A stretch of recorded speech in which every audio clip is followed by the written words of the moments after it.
Une fois nous définissons d'une manière générale la forme générale ou la structure de la question, vient par la suite la question du traitement statistique de ces questions. Et donc, il faudrait que ces questions soient répertoriées sous une forme qui va plus ou moins faciliter le traitement statistique ultérieur. Donc, au niveau de la formulation des questions, il ne faut pas commettre d'erreur de formulation de questions pour pouvoir traiter les données statistiquement et pour pouvoir avoir les résultats escomptés. Et donc nous avons plusieurs types de formulations possibles. Nous allons commencer par les questions qualitatives. Donc il ne faut pas confondre ici les études qualitatives avec les études quantitatives. Nous avons bien devant nous un questionnaire quantitatif, mais les questions vont porter sur des aspects qui sont qualitatifs. Par exemple, la langue, le genre, la ville ou autre. Et donc, nous ne sommes pas en train de mesurer des intensités. Les intensités, c'est lorsque je parle de l'âge, lorsque je parle du poids. Et donc, lorsque les données dans la nature ne se présentent pas sous forme chiffrée, là, nous parlons de données qualitatives. Et donc, ces données-là, on va les formuler sous forme de questions. Et ici, ça va être peut-être une échelle nominale. C'est-à-dire, là, j'illustre par exemple qui est devant nous. Quelle est votre langue maternelle? Anglais, français, espagnol, italien ou autre. Et là, je vais demander à une personne de me répondre. Donc, pour faciliter le codage par la suite, je vais attribuer des codes. 1, 2, 3, 4 et 5. Donc, 1 pour l'anglais, 2 pour le français, etc. Mais si j'inverse les modalités, cela n'aura absolument aucun impact sur cette question.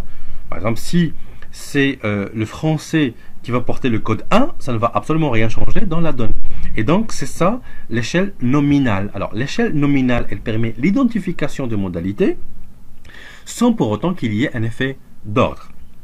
Et donc, ce n'est pas une échelle pour laquelle je pourrais compter par la suite la moyenne. Donc, il n'y a pas de moyenne possible ici. Pourquoi? Parce que les modalités sont nominales, qualitatives.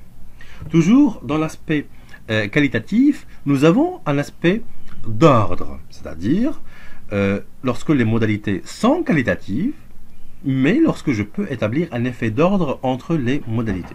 Par exemple, êtes-vous satisfait d'un service donné? Tout à fait satisfait, satisfait, insatisfait ou tout à fait insatisfait.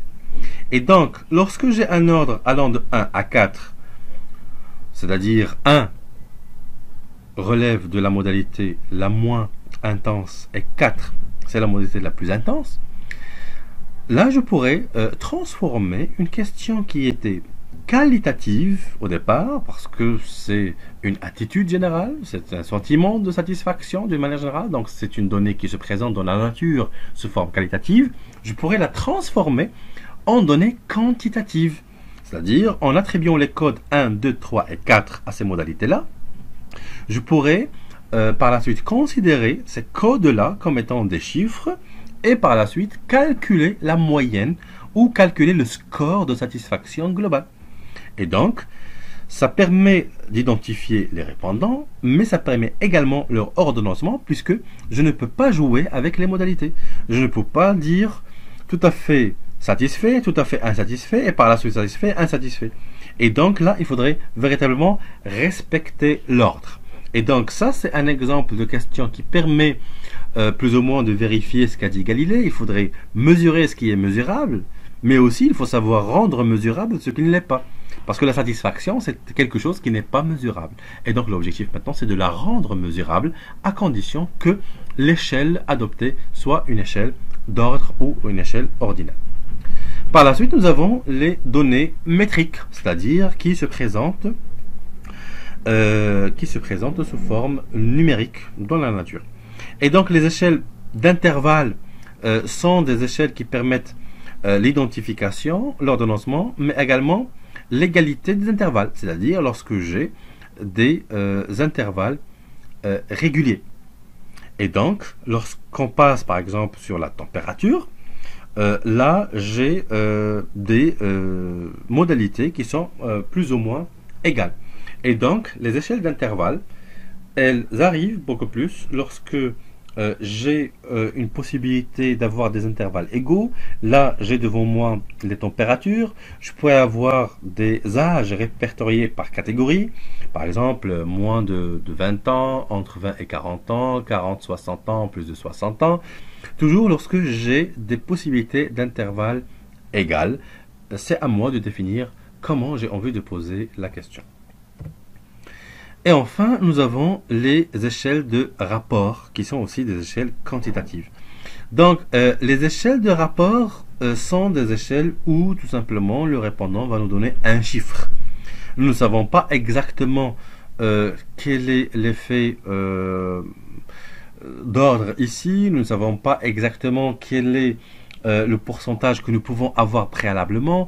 L'essentiel, c'est que ces intervalles peuvent être égales ou peuvent ne pas être égales du moment que le répondant va nous donner une question qui est métrique ou une réponse à une question qui est métrique.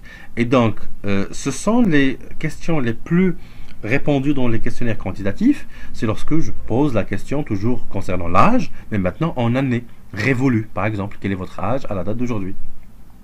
Et donc, je pourrais avoir beaucoup de modalités possibles, à partir de 0 jusqu'à 119. Je pourrais poser la question sur le poids. Je pourrais poser la question sur le nombre d'articles achetés. Je pourrais poser la question sur le prix de quelque chose. Je pourrais poser la question sur un budget, sur un salaire. Et donc là, je pourrais avoir énormément de modalités possibles. C'est pour ça qu'on l'appelle échelle de rapport. Parce que je vais toujours rapporter ce que disent les gens par rapport à ce que disent les autres, et en fonction des données que j'aurai, je pourrai élaborer les effets d'ordre, mais surtout c'est le type de question qui permet d'avoir le maximum de traitements statistiques possible. Et donc il faut privilégier ce type de questions si nous voulons réaliser des statistiques de type inférentiel, des statistiques de comparaison de moyenne ou même des statistiques d'analyse de données poussées. Donc, une fois nous déterminons les contenus des questions individuelles, par la suite, on passera à la conception des questions propres à surmonter l'incapacité à répondre. Et donc, ce que nous avons présenté au début, nous avons des erreurs possibles, le répondant n'est pas concerné, le répondant ne se rappelle pas exactement, peut-être qu'il faut poser la question à une autre personne, peut-être que le répondant n'a pas la réponse. Et donc, tout simplement, il faudrait concevoir des questions qu'on appelle des questions filtres. Par exemple, j'ai envie de poser la question sur les achats ménagers, mais je ne suis pas certain si le répondant s'occupe personnellement des achats ménagers ou pas. Et donc, avant de poser la question sur le budget que le foyer alloue, par exemple, à l'achat ménager par semaine, je vais peut-être lui poser la question: qui s'occupe des achats ménagers dans votre foyer? Vous-même, quelqu'un d'autre? Si c'est vous qui répondez, donc, si c'est vous qui vous en occupez, donc répondez à la question. Si c'est quelqu'un d'autre, donc on va passer à la question ultérieure, ou la question 8 ou la question 9, où c'est à moi d'organiser en tout cas ces séquences-là.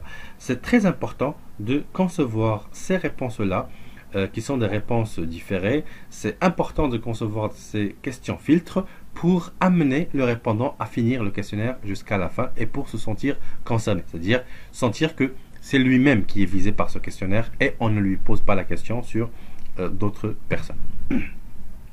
Par la suite, on va choisir la structure des questions. Donc là, nous sommes dans l'approche de l'entonnoir. On commence par les questions d'ordre général et par la suite, on va sur les particularités, c'est-à-dire on va vers les approfondissements. D'une manière générale, on commence par parler d'une manière générale sur le répondant, sur l'environnement du répondant par rapport aux questions posées. Dans un deuxième temps, on va un peu plus vers l'approfondissement, c'est-à-dire les variables de la recherche, les vraies questions centrales, les aspects métriques, mais aussi c'est là où le répondant pourrait vraiment être mis dans le bain pour se rappeler. Et enfin, on finit avec les questions plus ou moins les questions relatives à l'aspect personnel, c'est-à-dire l'âge, la catégorie socio-professionnelle ou des questions qui relèvent de l'intimité. Par la suite, on détermine la formulation des questions, c'est-à-dire est-ce qu'il faut poser une seule question ou plusieurs. Il ne faut pas que dans une seule question poser deux types d'interrogations. Par exemple, pensez-vous que cette boisson soit fraîche et nutritive. Donc ce sont deux choses différentes, hein. Fraîche c'est une chose et nutritive c'est une autre chose. Et donc peut-être qu'il faudrait poser deux questions au lieu d'une seule. Comme ça je sais sur quoi exactement répond la personne qui est devant moi. Par la suite, on dispose les questions dans le bon ordre. Et donc là, il faudrait faire appel à des tests pour voir s'il y a une fluidité entre les questions. Et donc, il faudrait revoir un peu l'ordre des questions pour assurer le même fil conducteur du début jusqu'à la fin. Comme j'avais dit tout à l'heure, on commence par parler de l'environnement général de la consommation. Donc, on va connaître le répondant par rapport à ce type de produit ou à ce type de contexte. Dans un deuxième temps, on va approfondir avec des questions de variables métriques assez pointues. Et enfin, on récapitule. Et par la suite, on remercie. C'est pour ça qu'il faudrait toujours faire une bonne disposition générale du questionnaire. Par la suite, on identifie la forme et le plan d'ensemble, c'est-à-dire est-ce que j'ai envie d'avoir le questionnaire en une seule page, en plusieurs pages, parce que parfois il y a des répondants, lorsqu'ils voient énormément de pages dans un questionnaire, ils sont plus ou moins sceptiques, ils se disent qu'ils n'auraient pas suffisamment de temps pour répondre à ces questions, et donc parfois nous faisons exprès de zipper un peu les questions, de travailler sur colonnes, etc. pour montrer qu'il n'y a qu'une feuille ou deux feuilles généralement de réponse, et donc ça encourage plus ou moins le répondant. Aussi, il faudrait distinguer le questionnaire destiné à monsieur tout le monde du questionnaire destiné à des cibles spécifiques. C'est pour ça qu'il faudrait toujours identifier une forme générale en fonction des cibles que nous avons devant nous, mais aussi en fonction de la démarche d'administration de l'enquête. Par la suite, on passe à la reproduction du questionnaire, c'est-à-dire comment on a envie de le diffuser. Si c'est format papier, eh bien, il faudrait penser à une forme papier qui est adéquate, et donc penser à la reprographie, et donc penser au budget de la reprographie, penser à la logistique de la reprographie, penser au codage et au recodage de la reprographie, penser aussi à la retranscription, donc le passage des questions sur papier aux formes plus numérisées. Et donc la reproduction du questionnaire, c'est une phase très très importante dans l'élaboration du rapport, parce que ça permet aussi d'avoir une traçabilité, comme quoi le questionnaire a bien été rempli et non rempli manuellement par une personne en ligne, parce que les enquêtes en ligne présentent énormément de limites dans ce sens. Et enfin, on passe au pré-test et au test.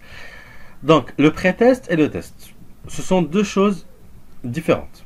Le pré-test, c'est lorsque je vais pré-tester la forme générale du questionnaire, lorsque je vais pré-tester la formulation des questions, lorsque je vais m'adresser à 5 à 10 répondants d'une manière générale, juste pour tester la manière de poser la question. D'accord? Donc, je pré-teste la manière de poser la question, je reformule les questions, je vais chronométrer pour calculer le timing que va prendre ce questionnaire. Ou alors je pourrais échanger par rapport à ces répondants sur des meilleures formulations de ces questions si jamais ils ne comprennent pas véritablement le sens souhaité. Pour le test du questionnaire, ce qu'on appelle l'enquête pilote, ça devrait être sur un échantillon représentatif, statistiquement, c'est-à-dire 50 personnes au moins. L'objectif du test du questionnaire, c'est de vérifier si la manière dont les questions sont posées va nous aider à répondre à notre objectif de base, à notre problématique de fond. Si les questions posées vont nous permettre d'élaborer les statistiques souhaitées, de tester les outils d'analyse de données que nous envisageons, de tester les formes de questions et les formes de graphes que nous aurons. Et donc, c'est très important de réaliser cette enquête pilote. C'est aussi l'occasion de vérifier le taux de réponse, de vérifier le moyen d'administration le plus efficace et de se poser les bonnes questions avant la collecte finale de données. Donc, pour la collecte finale de données, nous allons cibler plus ou moins le vrai échantillon, notre échantillon final, qui est celui de 200, 300, 500 ou 1000 répondants. Cela dépend de l'éventail et cela dépend de notre calcul de la taille d'échantillon. Et donc, avant de vous laisser, je tiens à signaler que un questionnaire ou une étude quantitative, c'est un projet. Et donc, nous ne travaillons pas seuls dans un projet. D'une manière générale, nous faisons appel à des enquêteurs qui vont nous aider à réaliser cette collecte-là. Donc, s'il s'agit de faire appel à des enquêteurs, donc il faut prévoir des séances de formation de ces enquêteurs. Il faudrait les impliquer dans le pré-test et dans le test du questionnaire également pour qu'ils puissent s'exercer et s'entraîner à répondre aux questions, aux interrogations, mais surtout éviter qu'il n'y ait pas de subjectivité de la part de ces enquêteurs qui pourraient biaiser tous les résultats. Donc, je vous remercie de votre attention. Et la séance prochaine, nous allons voir concrètement comment on administre un questionnaire, comment on conçoit un questionnaire. Je vais vous montrer des exemples de questionnaires que nous allons mettre sur Google Drive. Et par la suite, je vais passer à l'analyse de données sur SPSS. Je vous remercie et je vous donne rendez-vous la séance prochaine.